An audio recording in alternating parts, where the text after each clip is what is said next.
हुनु त कैयौं हजारौं सालदेखि किरात खम्बुहरूले साकेलाको रूपमा उभौली उधौली मनाइरहेको छ। तर कहिले तपाईहरूले सोच्नु भएको छ कि किन सालमा 2 चोटि मात्रै वैशाख अनि मङ्सिर पूर्णिमामा मनाउँछ र विशेष गरी यो पर्वहरूलाई उभौली र उधौली मात्रै भन्नुको कारण के हो? ल आउनुहोस् आज हामी यो केस फाइलमा उभौली र उधौलीको पछाडिको साइन्सलाई बुझ्नेछौँ।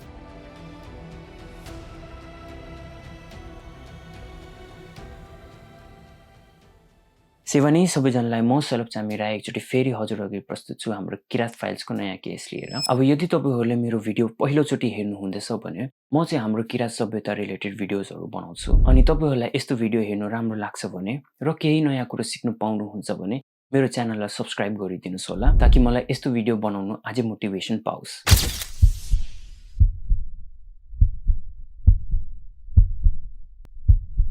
वैशाख पूर्णिमामा साकेलाको बेला नयाँ धानहरू रोपेर आफ्नो पुर्खा अनि प्रकृतिलाई प्रार्थना गरेर साकेला मनाउँछ। यही मङ्सिर पूर्णिमामा उधौलीको बेला फसल काटिन्छ, नयाँ अन्नहरू थुप्रिन्छ र एकचोटि फेरि साकेला नाचिन्छ, तर यसपालि धन्यवादको रूपमा। यो पर्वहरू कुनै पनि एकै समय या तारिकमा हुन्न। उभौली र उधौली मनाउने समय चाहिँ नेपाली पात्रो विक्रम सम्वत बत आधारित हुँदै सूर्य र चन्द्रको स्थितिलाई आकलन गर्दै वैशाख अनि मङ्सिरको महिनामा पूर्णिमाको दिनमा मनाउने गर्दछ।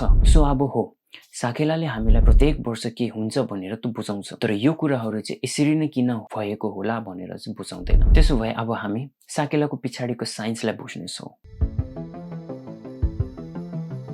हुनु चाहिँ सुरुवातदेखि नै किरात सभ्यताको कृषिमा पेशा हुनुको कारणले यो पर्वको पनि सबै विधिहरू खेतीबारी र प्रकृतिसँग नै जोडिएको छ। प्रकृतिमा फेरबदल अनि मनुष्यको जीविकासँग सम्बन्धित हुँदै यो चाडहरू चाहिँ खासमा गरम र जाडो मौसम भएकोमा मनाउने गर्दछ। विज्ञान विकसित हुनुभन्दा अगाडिदेखि नै किराती जनहरूले यही प्राकृतिक प्रक्रियाहरूलाई अपनाउँदै साकेला मनाउने गर्दथे। अब हुनु चाहिँ यो चाड उभौली र उधौली शब्दको पछाडि नै साइन्स लुकिएको छ। सोच्नुहुँदैछ कसरी? ल म एक्सप्लेन गर्नेछु, तर हामीले पहिला प्राचीन नेपालको स्ट्रक्चर र इतिहासलाई बुझौँ होला। लगभग 800 किलोमिटर पूर्वदेखि पश्चिमसम्म फैलिएको अनि 200 से 250 किलोमिटर उत्तरदेखि दक्षिणसम्म स्थित आजको देश नेपाल किरात कालको समय काठमाडौँ भ्याली, पूर्वी पहाड क्षेत्रहरूदेखि लिएर आजको सिक्किम र पूर्वी हिमालयसम्म फैलिएको थियो, जहाँ तराईको गर्मी, पहाडको वर्षा र हिमालको हिउँ सबै एकै देशमा हुनु र ठाउँ अनुसार मौसमहरू पनि बदलिने। त्यसैले पहिलाको समयमा आजको जस्तै एउटा फिक्स पात्रोले काम गर्दैन थियो। समय तारिकले होइन, बरु हिउँ पग्लिनुदेखि पानी पर्नु, बिरुवा उग्न थाल्नुसम्म प्राकृतिक फेरबदल हेरेर बुझिन्थ्यो। अझै अनि कुनै गलत समयको मतलब धानमा क्षति, खानामा कमी र बाँचिने जोखिमहरू हुन्थ्यो। अनि यसै कारणले किरातीहरू आफ्ना सबै पशु पक्षी सहित बर्खाको समय बाढी आउने कारणले तलबाट माथि पहाडतिर जान्थ्यो र फेरि पहाडमा जाडो हुँदाखेरि तल सर्थ्यो। यसै गरी हरेक वर्ष बसाइ सराई प्रक्रिया सरिराख्थ्यो अनि यसै प्रक्रियाको परिणाममा उभौली र उधौलीको रूपमा चाडपर्व मनाउन थालियो, जहाँ उभौली माने माथितिर अनि उधौली माने तलतिर। अब यसको रियल लाइफ इक्जाम्पल अहिले पनि हेर्ने हो भने साकेवा जस्तो चराहरू जहाँ जाडो लाग्दाखेरि मध्य एसिया र तिब्बतबाट नेपालको तालसम्म आउँछ अनि फेरि केही समयपछि तापमान बदलिँदैसँग फेरि फर्किन्छ, जुन कहिले न कहिले तपाईहरूले पनि हेर्नु भएको होला। सालो अगाडि जीवन अस्तित्वमा आउनुभन्दा पनि पहिला मङ्गल जस्तै एउटा ग्रह थिया धरतीसँग टक्राए पछाडि धुलो, पत्थर र धेरै पदार्थहरू आकाशमा फैलिए। केही समय पछाडि त्यही पदार्थहरू एकसाथ जम्दै गए अनि जमे पछाडि चन्द्रमाको उत्पत्ति भयो। अब यसमा नासाद्वारा पनि गरिएको रिसर्चमा देखाउँछ कि चन्द्रमामा पाइने पदार्थहरू पृथ्वीको पदार्थहरूसँग मिलिने खाले छ, किनभने चन्द्रमा पनि धरतीबाट नै बनिएको हो। जसो गरी धरतीको आफ्नै ग्राभिटी छ, त्यसै गरी चन्द्रमाको पनि आफ्नो ग्राभिटी छ अनि यो शक्तिले गर्दाखेरि धरतीमा समुद्रमा ज्वालभाटाहरू माने टाइड्सहरू पनि बनिन्छ। आज त्यति मात्रै होइन, धरतीको जुन आकाशमा एउटा पर्मानेन्ट झुकाउ छ त्यसको पछाडि पनि चन्द्रमाको यो ग्रेभिटेसनल फोर्स नै जिम्मेवार हो, जसले गर्दाखेरि हामीले धरतीमा फरक फरक ऋतुहरू पनि देखिन्छौँ।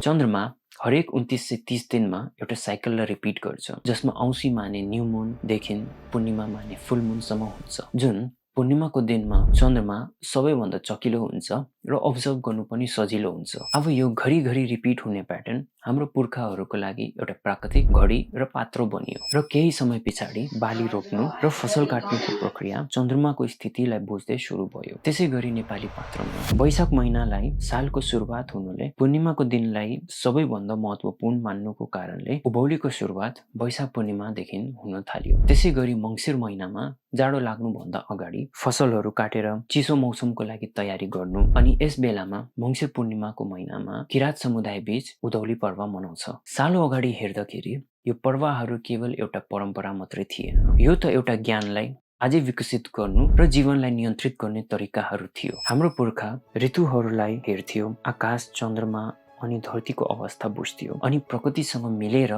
जिन्दगी बिताउँथ्यो। साकेला जस्तो नाच, बाली काट्ने र आफ्नो समुदायसँग मिलेर कार्यक्रम मनाएकोहरूले सबैजनाहरू एकतामा रहिएको थियो। तर आज हामी कहीँ न कहीँ त्यो एकतासँग टाढा रहिएको छौँ। उभौली उधौली जस्तो पर्वहरूले हामीलाई याद दिलाउँछ कि बुद्धि केवल किताबमा मात्रै हुँदैन, यो लेखिएको छ धरतीमा, आकाशमा र पुर्खाहरूकोबाट दिएको परम्पराहरूमा। यदि हामीले आफूलाई रोकिएर हेर्छौँ र याद गर्छौँ भने सम्भव छ कि हामी पनि त्यो एकतासँग मिलेर जिन्दगी गुजार्न सक्छौँ जस्तो हाम्रो पुर्खाहरूले गर्नुहुन्थ्यो। अब यदि तपाईँलाई यो भिडियो राम्रो लाग्यो भने please like, share and subscribe गरिदिनुहोस् होला। अनि यो भिडियोको रिगार्डिङमा हजुरहरूलाई के भन्नु छ भने प्लिज डु कमेन्ट बिलो।